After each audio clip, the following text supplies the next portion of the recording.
जब हम प्याज काटते हैं तो देखते हैं कि आंखों में जलन होती है, आंखों से पानी या आंसू निकलने लगते हैं। उसका क्या कारण है? क्या कभी आपने सोचा? ठीक है, आज बता देते हैं हम आपको।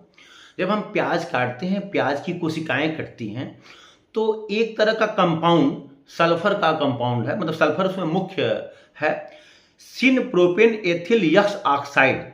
ये एक तरह का यौगिक होता है कि जब हम प्याज की कोशिकाओं को काटते हैं तो यह यौगिक निकलता है और आंख की नमी से मिलकर सल्फ्यूरिक एसिड बनाता है। और आपको पता है, जब एसिड सल्फ्यूरिक एसिड बनाएगा तो आंखों में जलन होगी, तो आई जो है अपने आप को प्रोटेक्ट करने के लिए वो आंसू या जो भी द्रव बाहर आता है वो निकालता है। एक तरह का, एक अगर ध्यान दिया जाए तो बहुत ज्यादा ये नुकसान भी नहीं करता है। एक तरह से आंख की सफाई है, लेकिन डिस्टर्ब तो होता ही है, जलन तो होती है। Thank you.